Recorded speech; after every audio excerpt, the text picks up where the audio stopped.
Assalamualaikum warahmatullahi wabarakatuh. Selamat sejahtera. Terima kasih kepada anda semua yang sekali lagi sudi singgah di YouTube channel Udah Gusti, sebuah channel yang akan membedah macam-macam kisah kontroversi dan juga bintang-bintang Gusti kegemaran anda. Macam biasa, sebelum bermula, tolong like, subscribe dan share supaya setiap kali ada episod baharu ke udara, anda akan mendapat notifikasinya. Minggu ini kita nak berubah angin sedikit. Selalunya kita akan bercerita tentang kisah-kisah kontroversi, tentang bintang-bintang Gusti yang hebat. Minggu ini kita fokus pula kepada sebuah stable ataupun kumpulan gagasan yang pernah mencetuskan satu fenomena dan juga menjadi begitu digilai dan dikagumi walaupun mereka adalah sebuah pakatan yang jahat. Cerita apa yang kita nak bedah pada kali ini? Tidak lain dan tidak bukan iaitu New World Order, NWO. Nak tahu cerita tentang NWO ini? Teruskan bersama saya.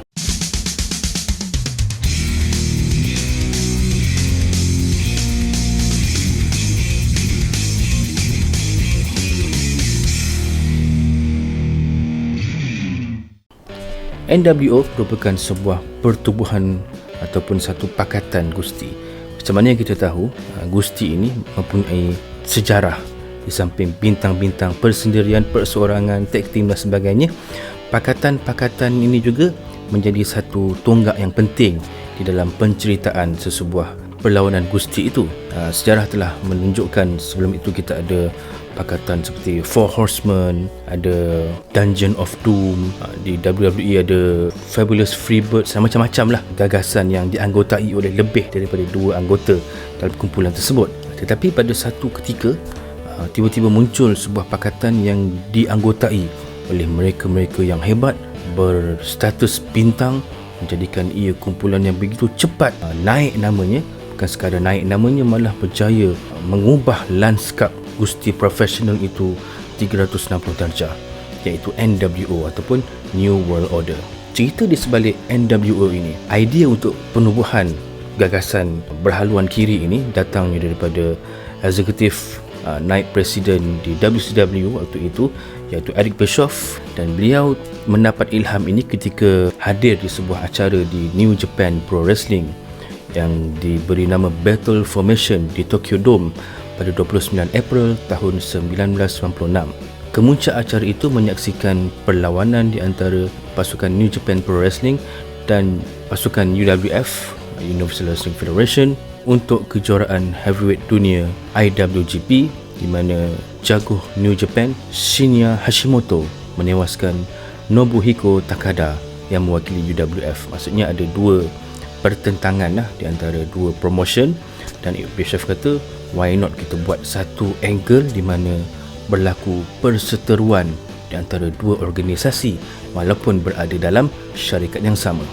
Jadi Bischoff nak buat satu angle seolah-olah macam invasion ataupun pencerobohan daripada orang luar masuk membuat kacau di WCW, dan kebetulan pada waktu itu 2 bintang hebat yang mencipta nama di WWE, iaitu Diesel dan Razor Ramon, ataupun nama sebenar mereka Kevin Nash dan Scott Hall, baru sahaja tamat kontrak di WWE, dan Bischoff mengambil kesempatan itu dengan menawarkan nilai kontrak yang sukar untuk ditolak, memungkinkan mereka berdua menyertai syarikat pesaing WWE itu.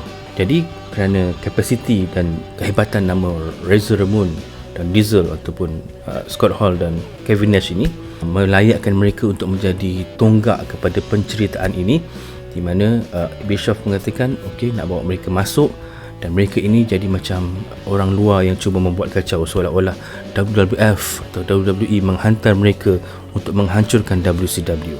Pada tanggal 19 Mei tahun 1996, Nash dan Hall bergusti kali terakhir di gelanggang WWE sebagai Diesel dan Razor Ramon, dan macam yang kita tahu, berlakulah insiden curtain call yang menyaksikan mereka breaking the kayfabe. Mereka berpeluk beramai-ramai, Diesel, Razor Ramon, Shawn Michaels, ada Triple H, terus meruntuhkan tembok heel dan face pada waktu itu, dan menjadi sesuatu yang kontroversi lah. Ia merupakan satu momen selamat tinggal untuk Diesel dan Razor Ramon yang seminggu kemudian berpindah dan membuat kemunculan sulung di WCW. Pada 27 Mei 1996, Scott Hall muncul secara tiba-tiba. Ketika itu ada perlawanan sedang berlangsung di acara Nitro di antara The Mauler dan Steve Doll. Tiba-tiba Hall muncul dari tempat duduk penonton dan menuju ke dalam gelanggang dan menyebabkan perlawanan yang sedang berlangsung itu terpaksa dihentikan bagi memberikan laluan kepada Scott Hall. Tetapi Scott Hall tidak memperkenalkan dirinya sebagai Scott Hall. Peminat masih lagi berfikir bahawa individu yang mereka saksikan itu adalah Razor Ramon. Apa yang Razor Ramon buat dekat sini? Ialah masa tu bukan zaman internet, jadi cerita tentang perpindahan dan sebagainya ini tidak diketahui secara meluas oleh para peminat gusti, hanya diketahui oleh pihak manajemen dan sebagainya. Jadi Scott Hall yang berpakaian biasa itu, berpakaian preman orang cakap, muncul di tengah gelanggang WCW dan mengambil mikrofon, seterusnya melontarkan promo sulungnya dan berkata, "Anda semua tahu siapa aku, tapi anda tak tahu kenapa aku berada di sini." Membuatkan penonton pun terlopong bukan sekadar penonton tetapi juga pasukan pengulas dan sebagainya terpempan dengan kemunculan Scott Hall itu. Dan beliau mengungkapkan satu ayat, "Korang nak berperang?" Seterusnya melakukan cabaran terbuka kepada seluruh tim produksi di WCW termasuk bintang-bintangnya, memberikan hint seolah-olah WWF atau WWE menghantar individu ini bernama Scott Hall ini untuk menjahanamkan WCW dan mencabar WCW untuk bertarung dengan mereka. Dan 2 minggu kemudian, Scott Hall mendedahkan ada big surprise kepada para peminat di WCW dan akhirnya muncullah Kevin Nash di pentas meja pengulas WCW waktu itu. Seperti mana yang kita tahu ketika di WWE, Razor Ramon dan Diesel ini merupakan musuh ketatlah watak mereka ini. Tetapi yang mengejutkan apabila mereka tiba-tiba datang ke WCW dan bergandengan bersama dalam satu pasukan, menunjukkan bahawa mereka benar-benar datang dari WWE untuk memusnahkan WCW. Dalam kes Hall dan Nash ini, mereka sebenarnya memang mengikat kontrak dengan WCW waktu itu, tetapi ia tidak diumumkan secara meluas kepada para penonton kerana WCW nakkan mereka ini dilihat sebagai orang luar, dan kerana itu mereka digelarkan sebagai The Outsiders. Mereka membuat kacau, pernah juga beberapa kali diberkas oleh pasukan keselamatan, security dan sebagainya kerana cuba mengganggu perlawanan. Mereka dilihat sebagai satu entiti yang berbeza daripada bintang-bintang WCW sedia ada, dan peminat pun percaya, ini memang betul WWF nak berperang dengan WCW ni kan, Razor dengan Diesel ni buat kacau dan sebagainya.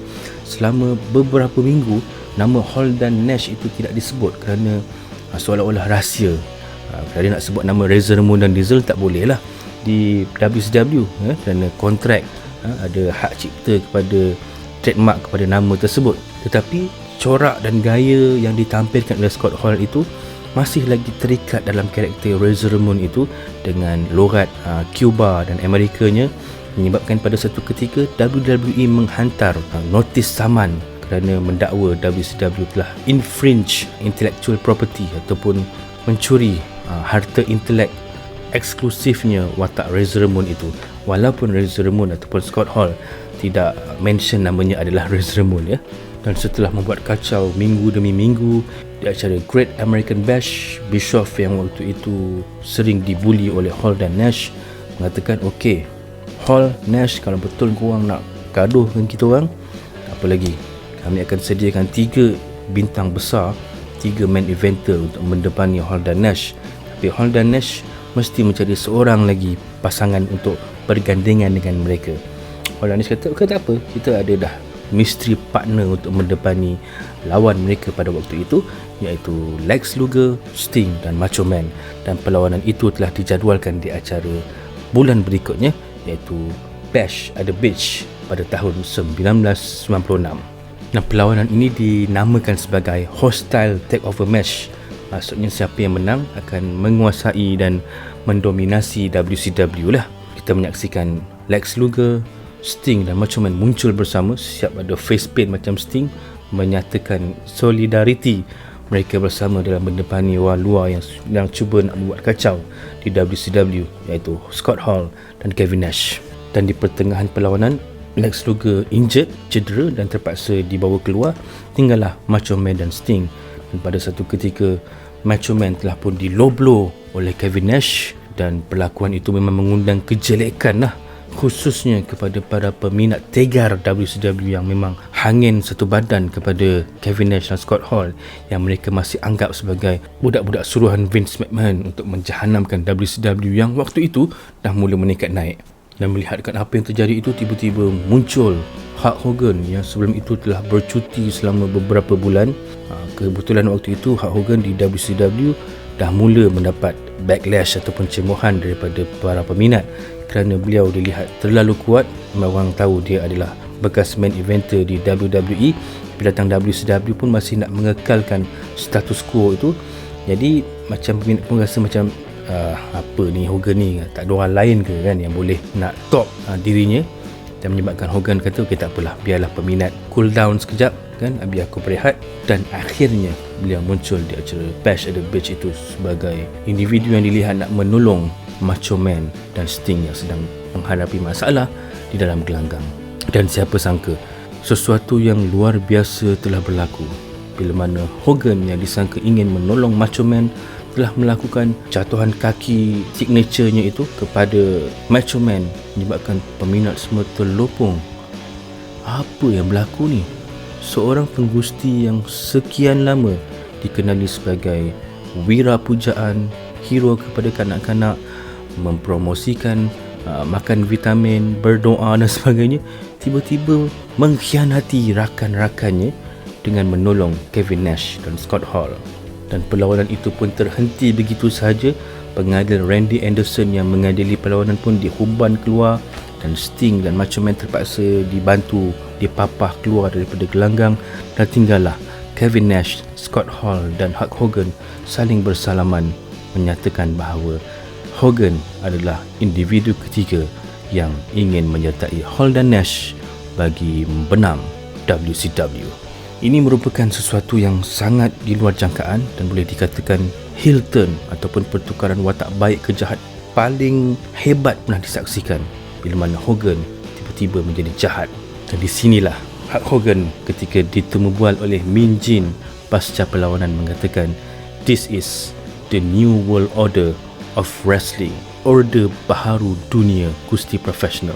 Dan dari situlah tercetusnya nama New World Order itu. Dalam promo itu, Mean Gene Okerlund bertanya kepada Hogan, "Hogan, minta maaf sekejap, apa benda yang kau buat ni?"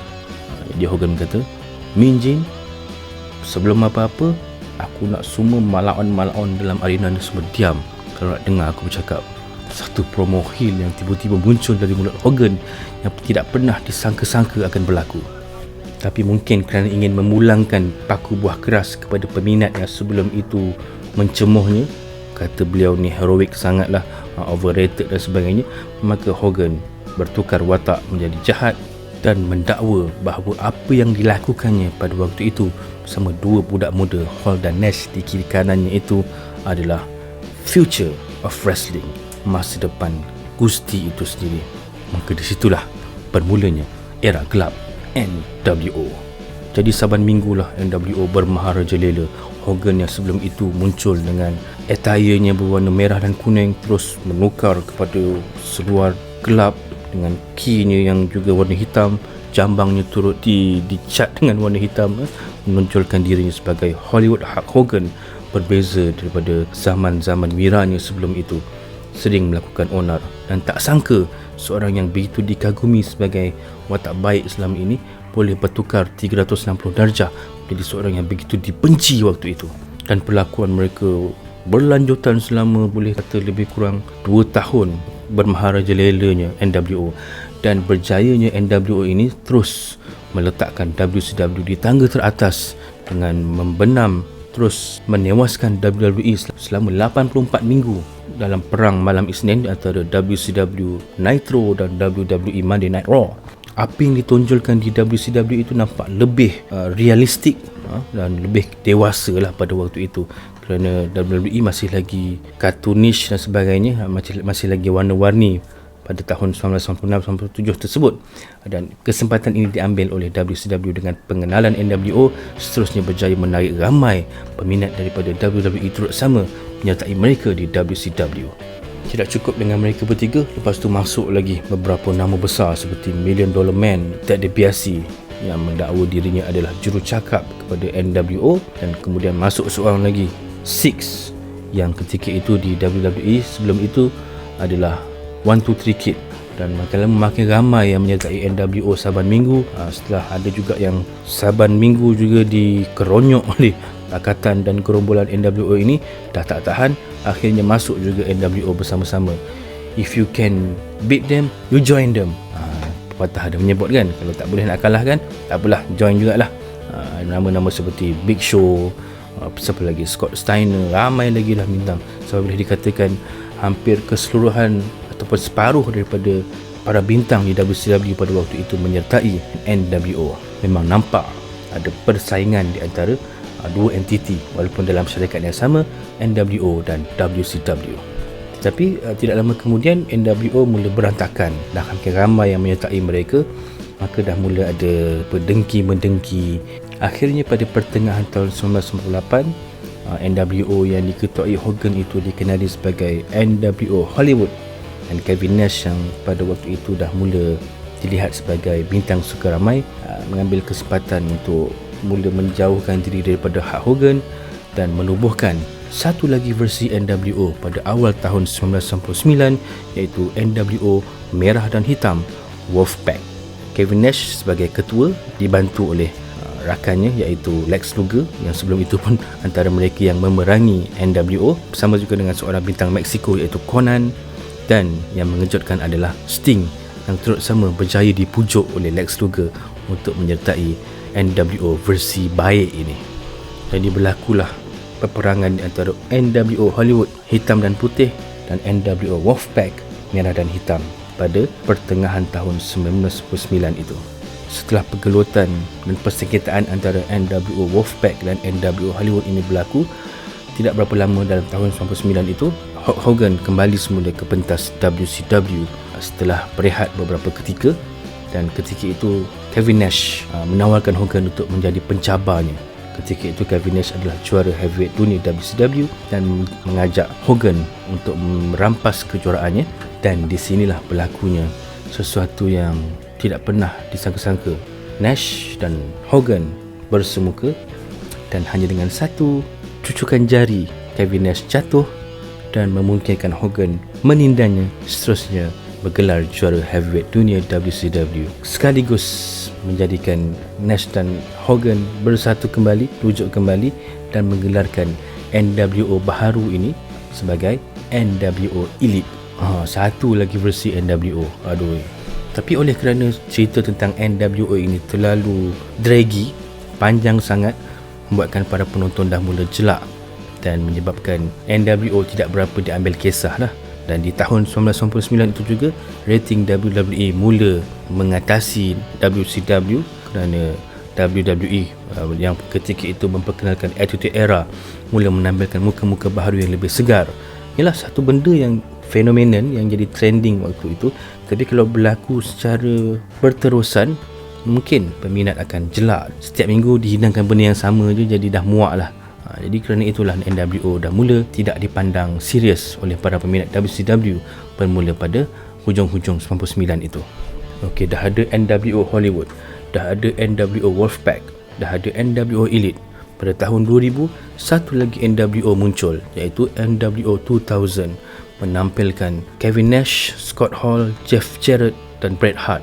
Dan ketika inilah Jeff Jarrett yang sebelum itu migrate ataupun berhijrah daripada WWE dan menyertai WCW diangkat sebagai juara dengan bantuan NWO 2000 ini.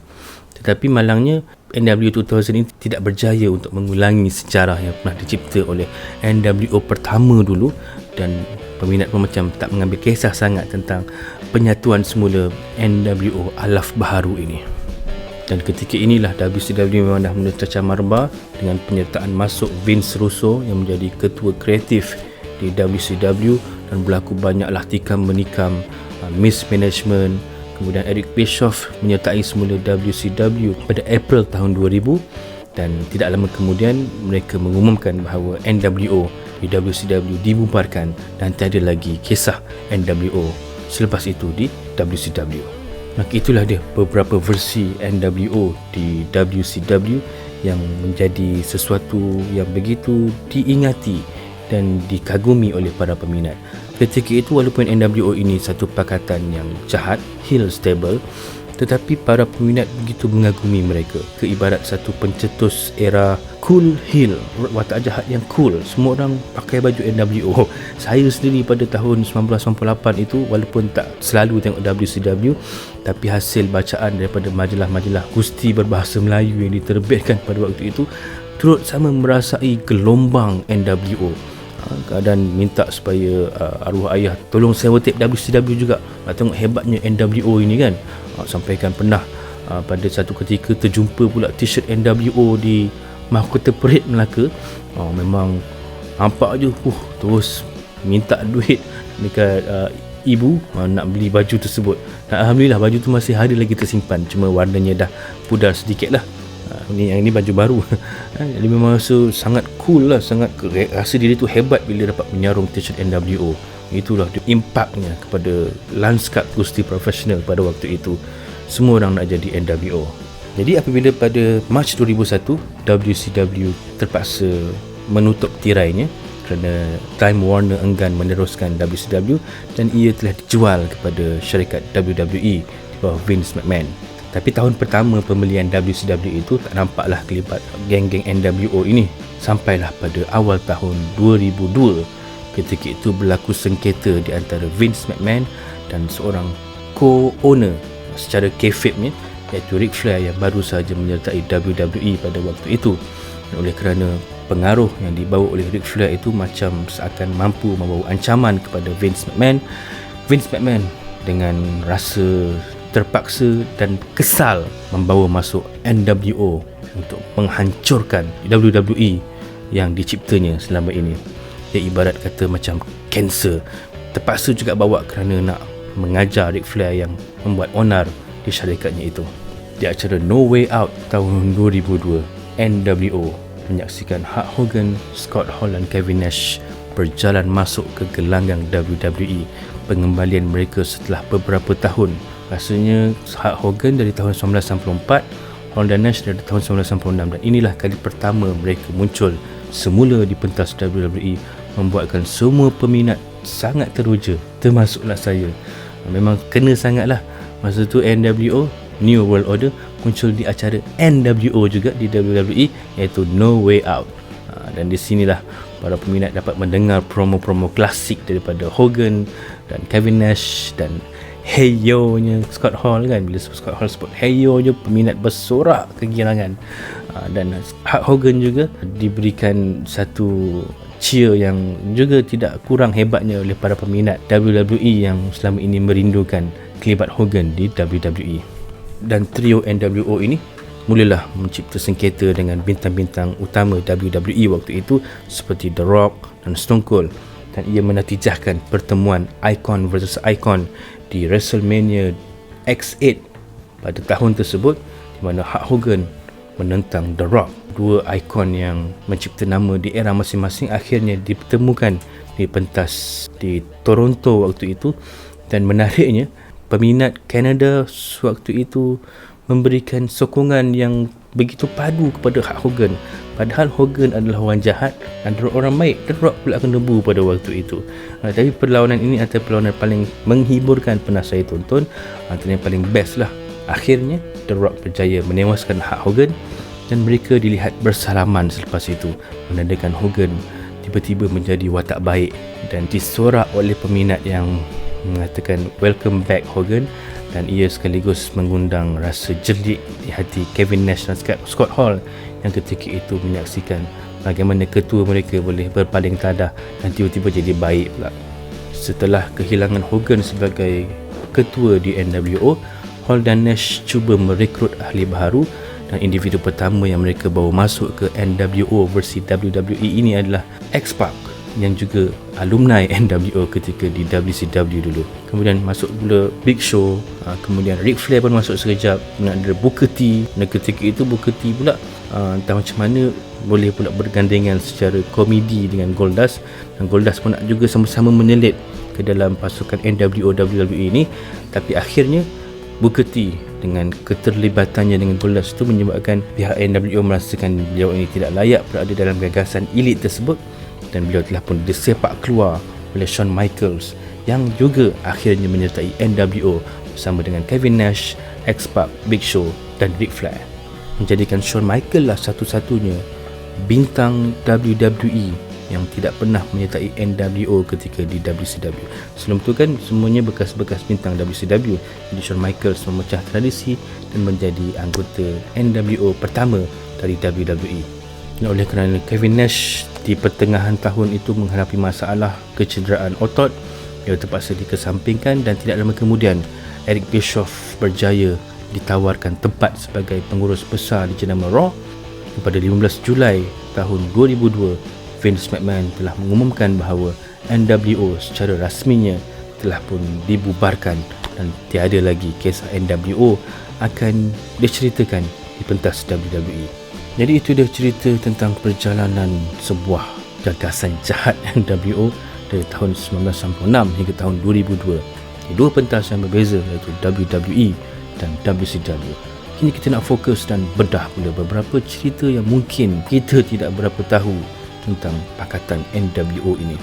Hebatnya NWO ini sampaikan ada satu pay-per-view khas dianjurkan oleh mereka, iaitu WCW/NWO Sold Out pada tahun 1997. Ia merupakan sebuah acara pay-per-view menampilkan bintang-bintang dari NWO menentang wakil-wakil dari WCW. Siap ada referee khas NWO iaitu Nick Patrick yang juga anggota NWO waktu itu. First time tengok pengadil pun jadi jahat, dan tim komentari juga dijalankan oleh Eric Bischoff dan Ted DiBiase. Tapi malangnya acara bertemakan NWO itu hanya berlangsung sekali saja pada tahun 1997 itu, kerana faktor belian pay-per-view-nya yang rendah menyebabkan ia tidak diteruskan. Walaupun acara sold out tahun-tahun berikutnya itu ada, tetapi tidak lagi bertemakan NWO.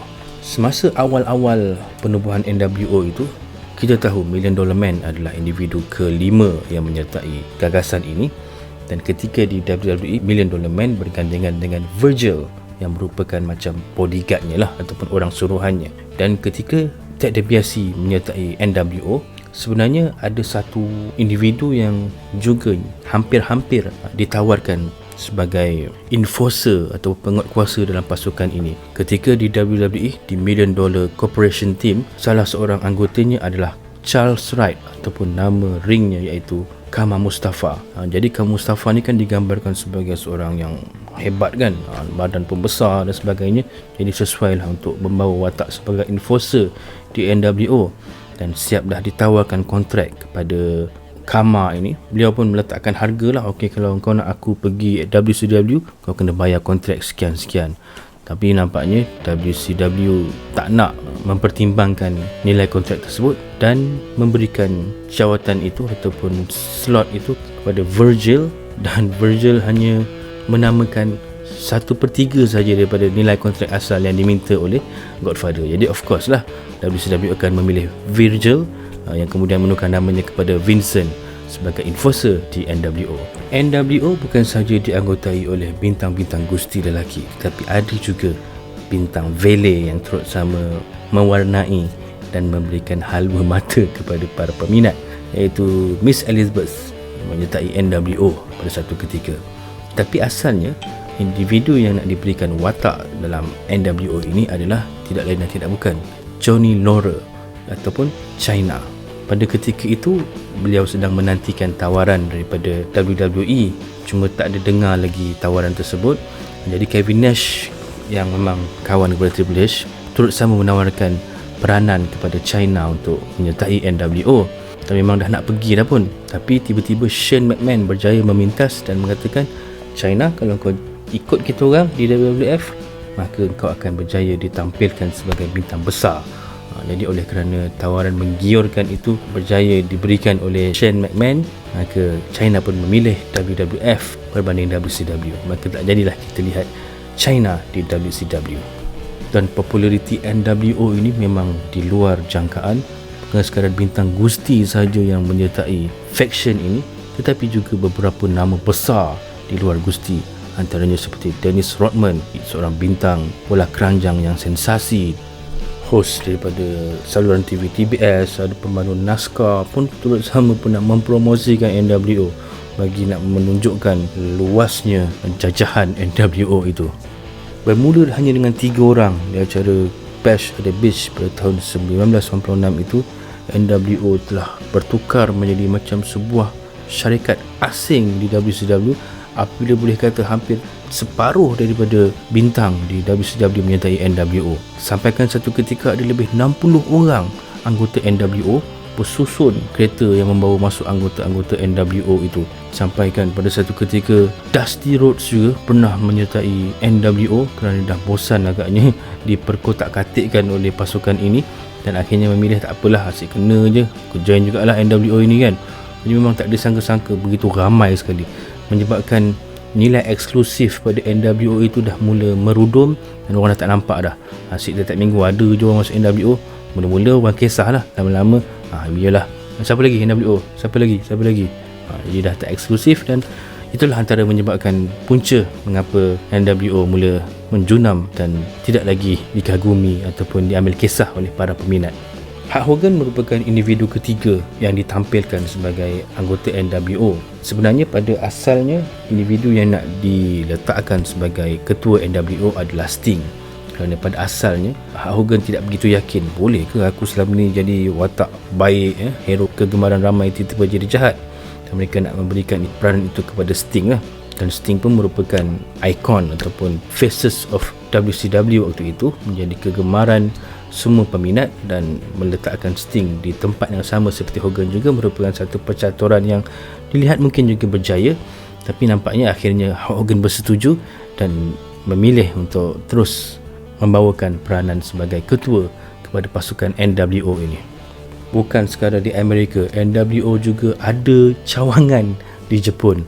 Pada satu ketika ditubuhkan juga NWO Japan di promotion New Japan Pro Wrestling. Ketika ini WCW ada kerjasama dengan promotion ini, dan mereka telah berjaya menubuhkan NWO Japan yang dianggotai oleh legenda Masahiro Chono dan juga Hiroyoshi Tensan dan Satoshi Kojima. Dan mereka ini berkat nama NWO itu berjaya akhirnya menggenggam kejuaraan IWGP Heavyweight Championship pada satu ketika. Salah satu syarat yang diletakkan oleh Hulk Hogan semasa menandatangani kontrak dengan WCW itu adalah beliau hendak diberikan full creative control kepada wataknya. Begitu juga dengan Hall dan Nash ketika diundang menyertai syarikat WCW itu. Jadi oleh kerana mereka mempunyai pengaruh kepada penceritaan dan hala tuju kreatif kepada watak-watak yang mereka bawa, maka begitu juga dengan hak dan juga royalty terhadap merchandise NWO. Dikatakan separuh daripada keuntungan jualan itu akan diberikan kepada mereka. Daripada tahun awal 96 itu sampailah membawa ke hari ini, mereka masih lagi mendapat bayaran royalty kalau sekiranya ada baju ke ataupun ada acara yang berkait dengan NWO.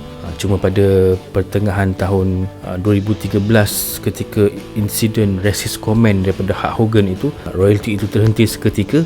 Tapi apabila WWE menjual semula merchandise NWO, Kevin Nash lah antara mereka yang mendapat laba dan mendapat keuntungan daripada penjualan itu. Jadi memang menyebabkan mereka berjaya memperoleh bukan sahaja populariti tetapi juga keuntungan berlipat kali ganda hasil daripada nama NWO. Dikatakan Hall, Nash dan Hogan membuat keuntungan sehingga 22 juta US dollar hanya daripada nama NWO ini. Hebat tak hebat nama NWO itu. Dan legasi yang ditinggalkan NWO itu tidak terhenti begitu sahaja. Apabila di New Japan Pro Wrestling beberapa tahun lalu, satu lagi gagasan yang menyamai dan ada similarity kepada NWO iaitu Bullet Club turut sama membawa hala tuju dan meneruskan apa yang diperjuangkan NWO sebelum ini. Dan dengan sign ala Too Sweet dan sebagainya, dan Hall, Kevin Nash dan Hulk Hogan sendiri memberikan restu kepada Bullet Club untuk meneruskan apa yang telah dibawa oleh NWO, dan mereka pun tak kisahlah dengan gesture Too Sweet dan sebagainya. Even Hulk Hogan pun pernah berkata yang beliau sanggup terbang ke Jepun untuk sama-sama memeriahkan gagasan Bullet Club ini. Sampaikan di acara Wrestle Kingdom 12, NJPW pernah menawarkan Hogan untuk beraksi di acara ini, tetapi oleh kerana harga yang diletakkan Hogan tu tak masuk akal, maka ia pun tak berjaya di meterai perjanjian tersebut. Kalau tidak, mungkin Hulk Hogan akan mencipta momen yang tersendiri dengan Bullet Club di pentas New Japan pada tahun itu. Baik, jadi itulah cerita tentang NWO yang boleh kita ceritakan dan bedah pada kali ini. Tidak dinafikan, NWO lah antara faction yang begitu dikagumi, dikenali dan boleh dinamakan sebagai terhebat sepanjang zaman. Tak boleh ditandingi oleh mana-mana faction yang ada. Mungkin selepas itu ada Nexus, di Generation X pun cuba nak counter NWO. Lepas tu ada Ministry of Darkness, cuba juga nak menyaingi populariti NWO ketika di WCW. Cubaan-cubaan daripada WWE untuk juga menonjolkan faction-faction ini. Tapi semuanya tidak berjaya mengatasi apa yang pernah dicetuskan oleh NWO. Dan sehingga kini nama NWO tetap diingati oleh generasi dulu, kini dan selamanya. Terima kasih kepada anda semua yang menonton. InsyaAllah kita akan bedah ramai lagi bintang-bintang gusti yang ada dan kisah-kisah kontroversi yang pernah menyelubungi gusti profesional. Jemput like, subscribe dan share. Assalamualaikum warahmatullahi wabarakatuh. Bye bye. Too sweet.